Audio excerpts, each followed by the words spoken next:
Hola, ¿qué tal? Bienvenidos a Ciencias Virtuales nuevamente. El día de hoy vamos a continuar con la materia de análisis de circuitos Plan 2016, Plan 2021 de la Facultad de Ingeniería de la UNAM, DIMEI, y de la FES de Aragón.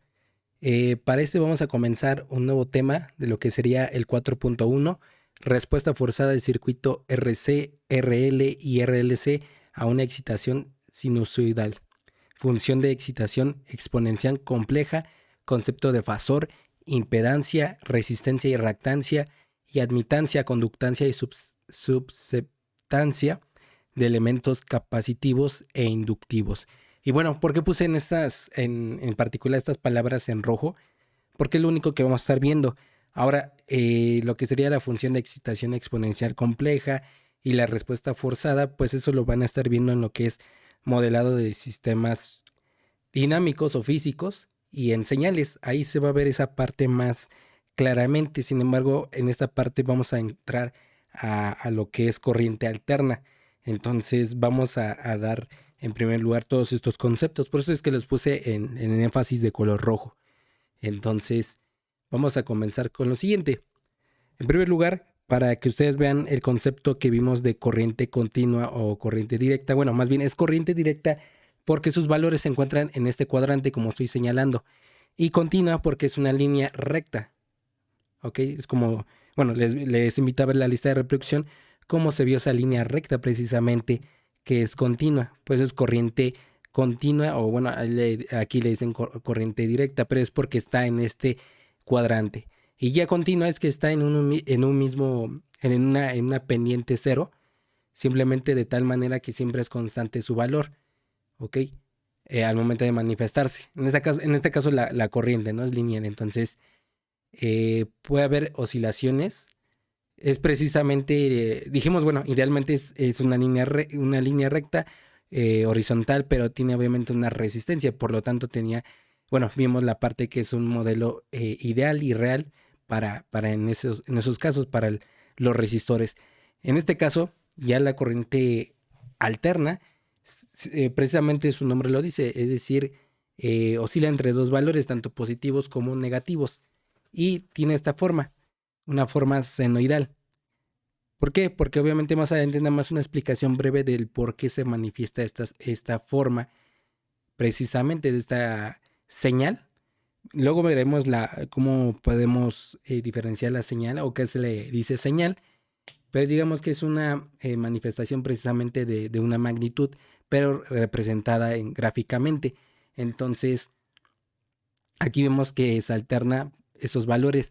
No hay esta parte negativa porque el significado del tiempo de forma negativa es insignificante físicamente. Entonces, podemos evaluarlo como variable independiente al tiempo y lo que sería la variable dependiente al voltaje y la corriente con sus correspondientes unidades. Un generador de corriente alterna o un generador de voltaje alterna siempre tendrá una resistencia interna, pero ahora es llamada impedancia. No es más que la resistencia a la corriente senoidal. Y bueno, aquí por ejemplo tenemos esta parte.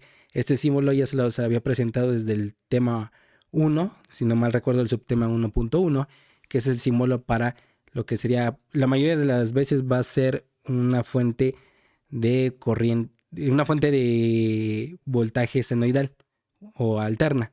Entonces, de tal forma que aquí representa un voltaje que está proporcionando a un resistor, pero en este caso va a tener, se la va a llamar impedancia, el cual está conformado por dos partes, una resistencia real y una reactancia. Esa parte digamos que es una resistencia, pero imaginaria, nada más que si no la decimos, sino les decimos reactancia, y eso lo vamos a estar viendo en las siguientes diapositivas. Para los cálculos de impedancias, admitancias, voltajes y corrientes requerimos del uso de números complejos. Esto quiere decir que recordaremos fundamentalmente sus operaciones en su forma binómica y su representación gráfica para dar a pie al concepto de fasor. Entonces, en primer lugar, hay que recordar algunos conceptos. Para la representación aquí gráficamente de la parte alterna, la parte superior se le llama cresta.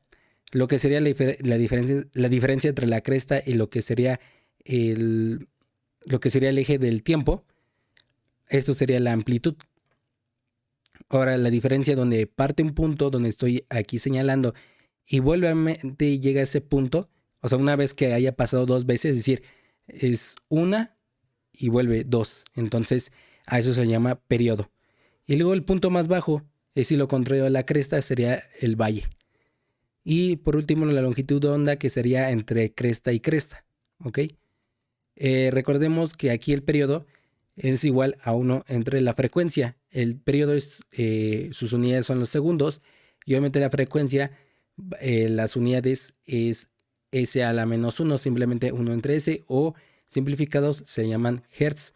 Entonces la frecuencia es igual a 1 entre periodo, y el periodo es 1 entre la frecuencia. En las crestas son valores pico de signo positivo. En los valles son valores pico de signo negativo. Entonces esos son valores pico cuando se ven estas partes. Valores pico, solamente que son positivos o negativos. Cualquier número complejo se notará con la letra Z, Z mayúscula, de tal forma que, bueno, esa Z mayúscula es igual a más B I. En este significa que esta es la parte real y esta es la parte imaginaria. Bueno, sí, la parte imaginaria. Y obviamente esto genera un número complejo. Esto ya lo vieron en la parte de álgebra, pues todos los conjuntos de los números, que es el que engloba todos los números en sí, el número complejo, porque tenemos imaginarios y reales, y al juntarlos hacen números complejos. Hasta pues la investigación matemática lo ha fijado de esa forma. Por lo tanto, recordemos que un número imaginario es igual a la raíz cuadrada de menos 1, para que recuerden esa parte. Cualquier número complejo tendrá su conjugado cambiando el signo a la parte imaginaria solamente. Eso es algo a tomar en cuenta siempre. Entonces se denota con una barra encima de la letra Z. De esta forma, simplemente dejamos la parte real como estaba en su signo y solamente cambiamos su signo propiamente de la parte imaginaria, que estaba en positivo, pasa como negativo. Ahora tenemos otro concepto que es la corriente. En este caso vamos a tener diferentes tipos de valores. Valor pico, valor RMS y promedio. En este caso, más adelante lo vamos a explicar, pero aquí cuando estos valores, el que les llega a su hogar, son valores RMS. Obviamente vamos a tener que definir más adelante qué significa RMS. Tomando en cuenta que es una corriente RMS, va pasando de esta forma. Entonces gráficamente se va a ver propiamente de esta manera. Es esta parte sombreada de la que va a estar tomando esos valores, y ahí es donde está pasando ahorita, bueno, en este momento, esa corriente en ese sentido. Pero una vez que cambia su sentido, su dirección, la corriente más bien, es decir, ahora va a pasar hacia acá, entonces gráficamente ahora se ve de esta forma. ¿Ok? Y de manera así continua. Por eso se llama alterna, porque va tomando valores positivos, negativos y así continuamente. Lo importante también es que vemos la frecuencia. Siempre nos van a tener que dar la frecuencia para algunos cálculos que vamos a tener que utilizar. Al igual que el voltaje, siempre nos dan voltaje, los valores para la fuente, la que proporciona a todo el circuito. Y obviamente ya en la práctica ustedes saben que en su casa obviamente siempre dicen de qué tipo es. En primer lugar, si es monofásica, bifásica, trifásica. Y obviamente eso significa que son fases y el neutro. Por cierto, eso se dice, bueno, en esta parte de la corriente alterna. Obviamente lo que sería positivo o negativo pues es en la parte de, habíamos dicho, la corriente continua.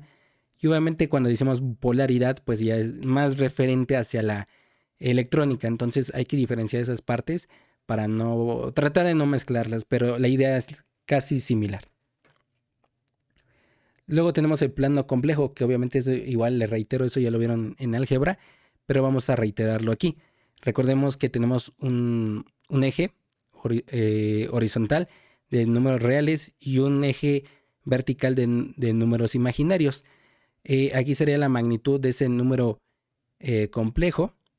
Por eso pongo entre barras a z, que sería su módulo o su magnitud, su ángulo, que es respecto a lo que sería el eje de los números reales, y obviamente cada uno de sus componentes, A y B. Ajá. Entonces, de esa forma es como podemos representarlo en el plano complejo. Por ello, también de aquí surge, por cierto, lo de el siguiente tema que vamos a enfatizar algunos temas, el 4.2 de diagramas fasoriales. Y aquí ya viene la idea a qué se refiere el fasor, pero bueno, más adelante lo vamos a definir un poquito más completo. El módulo y ángulo de inclinación de un número complejo es de esta forma. Aquí pues viene aquí cómo se calcula lo que sería su módulo, lo que sería el ángulo, solamente despejamos a teta, que significa que el despejarlo daría tangente inversa de B entre A. Ahora, de esta forma podemos usarlo a partir de la trigonometría básica, que sería seno de teta es igual a B entre el módulo de z, y coseno de teta es igual a A entre el módulo de z, tal forma que podemos encontrar a esta parte de A y parte de B, de esta forma, ¿ok? El número complejo se puede ver de dos formas, la forma rectangular y la forma polar, ¿ok? Sí, esta forma rectangular también es la forma binómica y esta es la forma polar, es decir, su módulo, su magnitud y su ángulo puede ser más o menos teta, ¿no? O sea, dependiendo del signo que tome. Y por ello tenemos los cuadrantes también como si fuera el de las coordenadas rectangulares o cartesianas, donde es cuadrante 1, cuadrante 2, cuadrante 3, cuadrante 4, en sentido del movimiento, el sentido contrario a las manecillas del reloj, así se enumera. Entonces, de esta manera vamos a tener pues los valores positivo aquí, negativo, positivo, negativo, negativo, positivo, negativo, ¿ok? Ahora también recordemos las operaciones con números complejos. La adición de números complejos se recomienda efectuar la adición entre números complejos en su forma rectangular o binómica, recordando que se suman la parte real con la parte real y la parte imaginaria con la parte imaginaria. Sustracción de números complejos. Se recomienda efectuar la sustracción entre números complejos en su forma rectangular o binómica, recordando que se restan la parte real con la parte real y la parte imaginaria con la parte imaginaria. Sean los siguientes números complejos a sumar y restar, por ejemplo esto, ¿ok? Z1 y Z2. Entonces sería Z1 más Z2. Entonces dijimos que las partes reales se suman, 8 más 2, 10 y 5 más 1. Aquí de manera implícita sería 6. Y recordemos poner J. ¿Por qué no pongo I? Porque hay unas veces en donde podemos usar la corriente, entonces nos vamos a confundir con esa letra, pensando que es precisamente la variable de corriente, pero no. Entonces por ello es que cambio ahora con J, ¿ok? Es para aclarar esa parte. Por ejemplo, Z3, Z4, de igual forma. Vamos a restarlo, Z4 menos Z3 sería 3 más J4 menos 1 más J2. Entonces sería 3 menos 1, 2. 4 menos 2, 2. Entonces quedaría de esta forma. Entonces para recordar lo que sería la adición y la sustracción en números complejos. Ahora, producto de números complejos. Se recomienda efectuar el producto entre números complejos en su forma polar, recordando que el ángulo es el argumento. Este tendrá el mismo comportamiento que los exponenciales. Es decir, para este caso los argumentos se sumarán y los módulos se efectúan multiplicándose. Cociente de números complejos. Se recomienda efectuar el cociente entre números complejos en su forma polar, recordando que el ángulo es el argumento. Este tendrá el mismo comportamiento que los exponenciales, es decir, para este caso los argumentos se restarán y los módulos se efectúan dividiéndose. Entonces, por ejemplo, tenemos precisamente este ejemplo, Z1 y Z2, y lo que vamos a hacer es multiplicarlo. Entonces sería multiplicar los módulos, 5 por 10, 50. Y lo que sería esta parte sería sumar los argumentos, es decir, los grados. 45 más 20 serían 65 grados.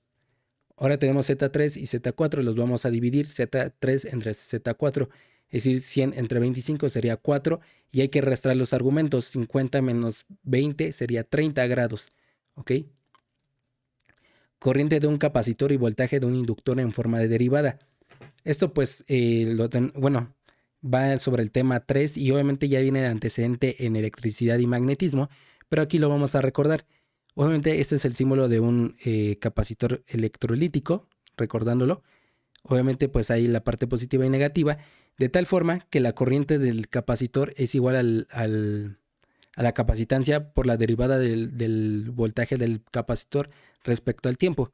Lo podemos asumir de esta forma. O bien, podemos despejar el voltaje del capacitor. Este es un capacitor solamente, puede ser de tipo, si no mal recuerdo, poliéster. O sea, decir que no tiene como tal polaridad. Entonces, no importaría, ¿no? Entonces, bueno, podría ser cualquier capacitor cerámico. Entonces, ahora una vez que hayamos despejado el voltaje del capacitor, sería uno entre la capacitancia, la integral que va desde 0 a t, porque recordemos que el tiempo menor a cero, es decir, puros negativos, en realidad no tiene un significado físico. Por eso es desde 0 hasta t de la corriente del capacitor por un diferencial de tiempo. Entonces, de esta forma lo podríamos estar viendo. Igual lo que sería un inductor, ¿ok? Pero esto no lo vamos a estar visualizando porque esta es una forma donde lo podemos llegar a resumen. Es una forma muy exacta, muy estricta y muy tediosa de resolver, de hecho. Entonces, no se va a usar aquí en análisis de circuitos porque eso consta para modelado de sistemas físicos o dinámicos. Ahí es una materia que se da a profundidad, ya que ahí debemos de ver algunas cosas como estabilidad. Precisamente con ello vamos a usar esos conceptos para lo que sería instrumentación y control, porque ahí sí necesitamos más exactitud. Entonces aquí, en estos casos, no vamos a tener que usar tanta exactitud. Entonces por ello esto queda obsoleta para esta materia. Para problemas de estos temas, usaremos la forma de números complejos o bien como fasores, ya que son aproximados y que no requieren demasiada exactitud para aplicaciones de la ingeniería. Para la parte más exacta, en forma de derivada e integral, se observará el modelado de sistemas físicos y señales. ¿Ok? También creo que los de electrónica, bueno, los electricistas electrónicos, llevan una parte de sistemas y señales, precisamente ahí se ve de mayor profundidad. Ahora recordemos algunos conceptos que serían, pues, si no mal recuerdo, mecánica, de velocidad angular y sistemas de ángulos. La velocidad angular no es más que, de esta forma, la derivada del ángulo, bueno, un diferencial del ángulo respecto al tiempo en su forma exacta, y obviamente en su forma aproximada simplemente es una diferencia de ángulos entre una diferencia de tiempos.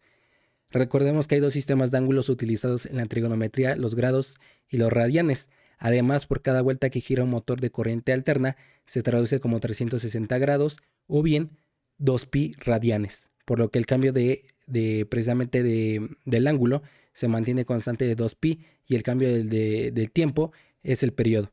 Entonces quedaría de esta forma. Pero recordemos que el periodo es uno entre frecuencia y por lo tanto quedaría la velocidad angular como 2pi por la frecuencia. Y recordemos que la velocidad angular se puede medir en el sistema internacional como radianes entre segundos. Aquí recordando, bueno, lo que sería el periodo. Valores sinusoidales del voltaje y corriente. Existen 5 formas diferentes para el valor de onda senoidal en función de su magnitud de voltaje o de su magnitud de corriente, que son valor instantáneo, pico, pico a pico, RMS y promedio. Y bueno, una vez les digo que es el fasor, simplemente es lo que sería la parte de el número complejo, solamente que en su forma polar, ¿ok? Al momento de representarlo en los diagramas fasoriales, van a verlo como un vector. O sea, en sí es un vector, solamente que se le dice fasor, ¿ok? Eso es simplemente el concepto de fasor.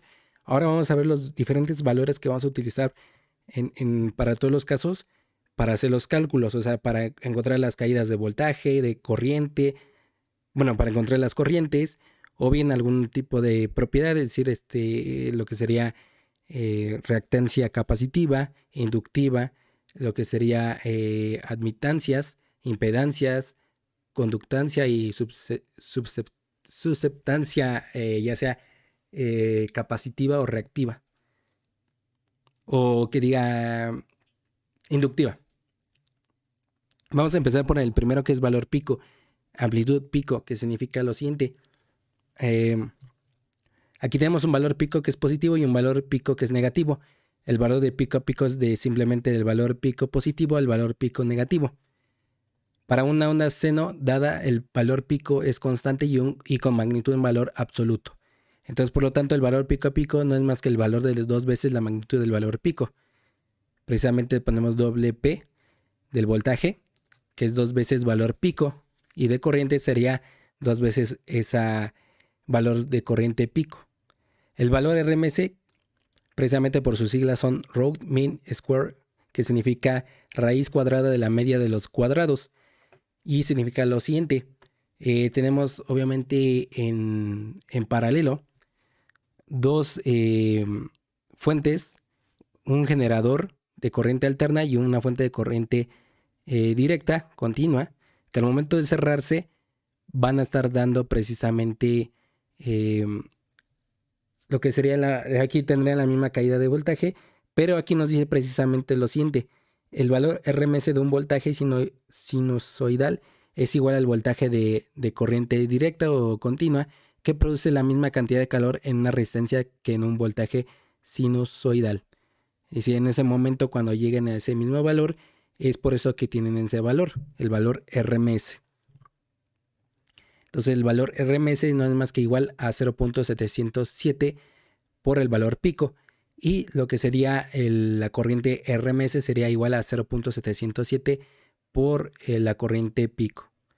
Valor promedio es lo siguiente: dado que la onda seno son 2 veces el valor pico que completa su ciclo, entonces el valor promedio es la mitad del ciclo. En términos de radianes tenemos que pi por el voltaje promedio es igual a 2 veces el valor pico, precisamente porque la mitad. Recordemos que 2pi es la vuelta completa, pero la mitad pues sería pi, ¿no? Solamente. Entonces por ello es el pi. Y obviamente despejamos que sería 2 entre pi. Y por lo tanto tendremos que el voltaje promedio es igual a 0.637 por el valor pico del voltaje. Y lo que sería la corriente promedio sería igual a 0.637 por la corriente pico. Formato general de voltaje o corriente senoidal. Y pues tenemos esta forma más estándar. Esta es la amplitud, ¿ok? Y nuestra función seno. En este caso el argumento es θ, donde AM es la amplitud de onda o el valor pico para estos temas. Θ es el ángulo de fase. Y recordemos que ese ángulo es igual a la velocidad angular por el tiempo. Entonces quedaría de esta forma también. Los valores y las corrientes en estado senoidal estable pueden expresarse como una función del tiempo de las siguientes formas. Y quedaría de esta forma, en función de, en este caso, la corriente en función del tiempo, sería la corriente pico por seno, con el argumento de la velocidad angular por el tiempo más menos y precisamente el ángulo. Y ese ángulo es lo que vamos a también a identificar al momento de resolver problemas. También nos puede dar en función de, bueno, más bien una función de que estaría en voltaje en función del tiempo, que es igual al valor pico del voltaje por la función seno, por lo que sería la velocidad angular por el tiempo más menos el ángulo de... ya recordé el ángulo de fase. Entonces, de esta forma, o en este caso, de que nos otorguen una función coseno, más bien sería una función... coseno, porque primero sería que nos dieran un seno y luego uno coseno. Podemos convertirla a seno de la siguiente igualdad. Un valor pico, en este caso es de voltaje, que es por la función seno, por la velocidad, bien, como su argumento sería la velocidad angular por el tiempo, es igual al voltaje pico por el coseno con el argumento de velocidad angular por el tiempo menos 90 grados. Aquí me faltó ponerle grados. Entonces, por ello, es importante identificar esa parte. Ahora vamos a ver lo que es el concepto de reactancia capacitiva e inductiva. En primer lugar, vamos a ver qué es el generador de corriente alterna motor de inducción, que es el más usual. Y bueno, para explicárselos, tendremos que tardarnos incluso más de un video, porque es ir detalle por detalle cómo se genera, precisamente por todos nuestros antecedentes de magnetismo, de tal forma que respeta muchísimas de las leyes. Por ejemplo, lo que sería la ley de lo que sería la ley de Faraday, la de Ampere, y hay otra ley que también va en congruencia al momento de explicarlo, pero no vamos a estar explicándolo porque obviamente eso entra a detalle. Entonces aquí lo más puntual que podemos hacer simplemente es una explicación muy breve, que es la siguiente. A través de una propulsión mecánica como una turbina de vapor, esto porque obviamente alguien lo tendría que mover esta parte, aquí dice propulsión mecánica, o de esta parte que está moviéndose a través de una banda, hace que gire una espira de alambre conductora entre dos placas magnéticas polo norte y polo sur, que la dirección del campo magnético va en dirección de norte a sur, de tal forma que entre el vector de corriente eléctrica que pasa por el alambre y el campo magnético, también otro vector o un vector, se efectúa otro vector que es la fuerza que mueve toda la espira. Tal espira está conectada con anillos rozantes que a su vez al ser movidos inducen un voltaje a las escobillas y por ende una carga eléctrica senoidal. Y el diagrama más representativo para toda esta explicación es esta. Esta también, solamente que aquí se consta de una carcasa, una armadura, de hecho, una carcasa con armadura. Y con ello también podríamos enfatizar más su motor. Pero, pues, para ver el principio muy simple es a partir de este diagrama.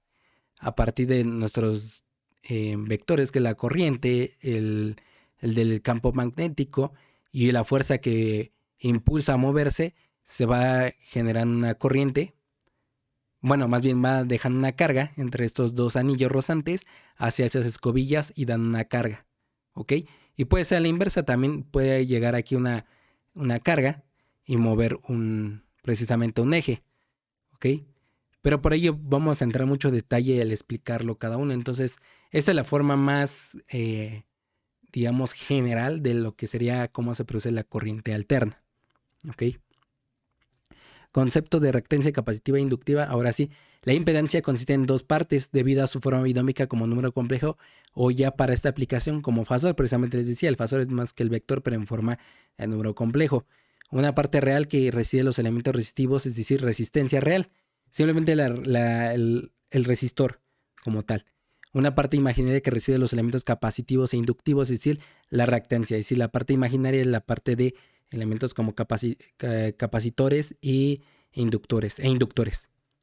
Entonces, para lo que sería la reactancia capacitiva, sería este símbolo que es una X mayúscula y una C mayúscula como subíndice, de tal forma que su valor es 1 entre la velocidad angular por la capacitancia. Y lo que sería lo de reactancia inductiva sería de esta forma. XL mayúscula y esa XL sería igual a la velocidad angular por la inductancia. Entonces, por ello tenemos capacitancia y inductancia en Henrys y en Faraday, de tal forma que aquí recordemos también que la velocidad angular es precisamente 2pi por la frecuencia. Entonces, recordemos que también las dos propiedades, en este caso la reactancia capacitiva e inductiva, se miden también en ohms. Circuito en serie RC, por ejemplo, de esta forma lo vamos a encontrar. En este caso le puse una fuente de corriente continua, pero podría ser también alterna, ¿ok? En este caso, pues nada más para forma ilustrativa lo coloqué de esta forma.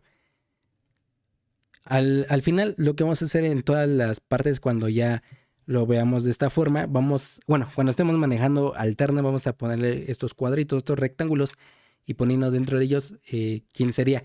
En este caso sería Z1 y Z2.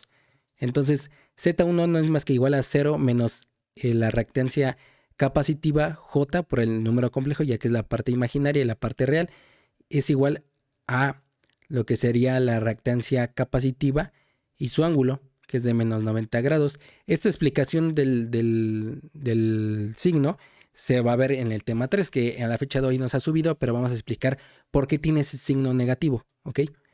Pero por ahora no nos importa el por qué tiene ese signo negativo, simplemente hay que tomar en cuenta que esto es una forma estándar. Entonces, ahora tenemos Z2, que es igual a la resistencia más 0J, que simplemente es R, o sea, la resistencia con su ángulo. Es decir, la parte, el módulo y el ángulo. Por lo tanto, aquí ya se encuentran la impedancia total. Esto serían impedancias, de hecho, impedancia y la impedancia total. Sería Z1 más Z2. Recordemos que tenemos su forma rectangular o binómica, entonces podemos como tal sumarlo o restarlo. Y quedaría de esta forma. la impedancia total. ¿Ok? Circuitos en serie, pues no hay más que comentar, es lo mismo, exactamente lo mismo, solamente que aquí lo que va a cambiar simplemente va a ser el signo en la parte de la reactancia inductiva, que va a ser positiva, es decir, la reactancia inductiva y su ángulo de 90 grados, ¿ok? Aquí ya no va a tener el signo de menos, sino simplemente positivo. Y lo que sería la resistencia no va a cambiar en nadie, por lo tanto lo que sería la impedancia pues ya total, pues sería la parte de resistencia más la impedancia inductiva, J, por el número complejo. Circuito en serie RLC, simplemente los tres componentes más esenciales en análisis de circuitos, el resistor, el capacitor y el inductor. Por lo tanto, pues tendríamos Z1, Z2, Z3 y estaríamos viendo Z1, Z2, Z3 y al momento de juntarlos, es decir, la impedancia total sería la resistencia más la impedancia, la reactancia inductiva menos la reactancia capacitiva por el número complejo, el número imaginario. Concepto de conductancia y susceptancia.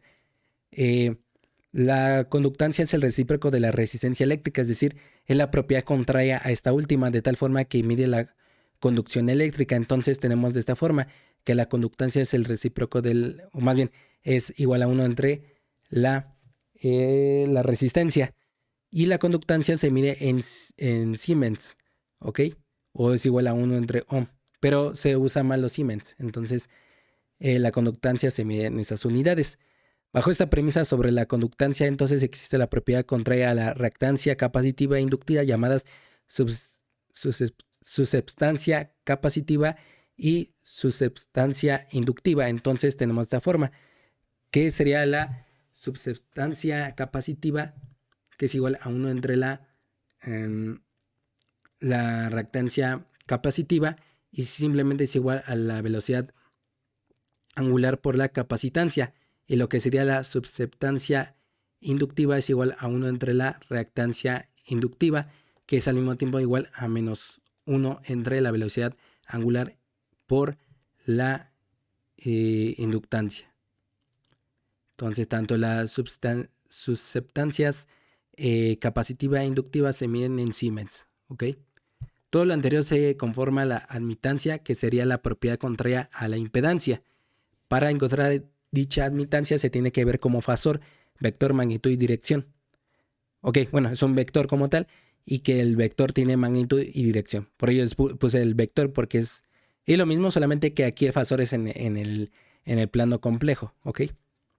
Y quedaría de esta forma. Simplemente la que sería en esta parte sería la conductancia, sí, precisamente la conductancia sería 1 entre la resistencia con un ángulo de 0 grados, que precisamente solamente es la conductancia con 0 grados. Ahora lo que sería la susceptancia capacitiva es igual a 1 entre aquí en este caso la reactancia capacitiva con un ángulo de menos 90 grados, es igual a lo que sería precisamente la susceptancia capacitiva con 90 grados. Esa es la forma, recordamos, polar, y es la forma rectangular, ¿ok? Y lo que sería la susceptancia inductiva es igual a 1 entre la reactancia inductiva con un ángulo de 90 grados, es igual a la susceptancia inductiva con un ángulo de menos 90 grados y su forma rectangular. Entonces, en conclusión, vean que aquí van a cambiar los signos cuando hablemos de lo que sería la parte de admitancia, que ya tiene sus dos partes, la parte de conductancia y susceptancia capacitiva e inductiva. Entonces llegamos a esta parte, que la admitancia se puede calcular de esta forma, como la conductancia más la susceptancia capacitiva menos la susceptancia inductiva por el número imaginario. Esa sería la admitancia. ¿Cuándo utilizar la impedancia y la admitancia? Lo vamos a utilizar de esta siguiente forma. Utilizar la impedancia cuando los componentes están en serie. Podemos hacer operaciones con solamente números complejos en su forma rectangular. Utilizar la admitancia cuando los componentes estén en paralelo. podemos hacer operaciones con solamente números complejos en su forma rectangular. Utilizar la impedancia cuando los componentes estén en paralelo, podemos hacer operaciones con solamente números complejos en su forma polar. Utilizar la admitancia cuando los componentes estén en serie, podemos hacer operaciones con solamente números complejos en su forma polar. Y aquí tenemos la impedancia y la admitancia. Entonces, en conclusión, lo vamos a estar utilizando todas estas formas cuando pues ya pongamos los ejercicios, porque pues ahorita va a quedar muchas dudas, pero se van a completar cuando hagamos precisamente los ejercicios. Entonces recordemos que ya la impedancia es como tal una resistencia a la corriente senoidal, ¿ok? Y la admitancia pues es una forma de medir precisamente la corriente senoidal, es una forma de medirla, más bien la conducción, no como tal la corriente, la conducción. Entonces, porque es diferente esa parte. Van a tener las mismas unidades cuando hablemos, por ejemplo, de resistencia, es decir, los ohms. Lo que sería las reactancias también van a ser ohms. Y la admitancia, eso, bueno, lo vieron en la parte de electricidad y magnetismo, la conductancia. Pero para recordarles que tanto la conductancia como la susceptancia se van a medir en Siemens. Entonces, aquí es más que todo, pues, tratar con circuitos de este tipo, RC, RL y RLC, una combinación entre ellos. Y pues el concepto de fasor no es más que el vector, pero en el plano complejo, por eso se llama fasor. Entonces ya vimos todas estas partes para que puedan concretar ustedes todas las ideas y las dudas que puedan tener a partir de los ejercicios que vamos a estar subiendo. Entonces son demasiados ejercicios los que se tienen que estar aclarando. Luego vamos a ver los diagramas fasoriales y obviamente aquí también compiten los teoremas que ya se subieron, que fueron parte de los que se subieron, por ejemplo, Thevenin y Norton, de tal forma que eso también es muy importante. También se puede ver conversión de fuentes independientes, por cierto, es una fuente independiente. También se trata en el plan de estudios las fuentes dependientes, pero en el caso de nosotros no lo vamos a estar viendo porque no es algo que tengamos que estar utilizando con mucho énfasis, sino hay que estar aclarando toda esta parte de cómo se utiliza precisamente estos primeros conceptos. Entonces vamos a estar subiendo todavía los videos en la parte del tema 3 porque es precisamente muchas dudas de cómo se utiliza, o más bien, aquí no hay tanto problema de saber por ahora lo de un capacitor o un inductor, pero sí hay que ver los principios cómo se utilizan para que vean el comportamiento y precisamente el saber por qué tiene el signo más y menos, en este caso, como aquí lo señalé, por qué tiene este signo menos y el otro positivo. Entonces tiene que haber algo en la parte pues teórica, ¿no? Para explicarlo precisamente. Y bueno, hasta aquí se ha terminado el video. Solamente necesitamos que le den like, suscriban, compartan, comenten, sobre todo que le den clic a la campanita de notificaciones para que cada vez que nosotros subamos algún video se les pueda notificar en el momento. Y si no, nos veríamos en el próximo video. Que tengan un excelente día y semana. Hasta luego.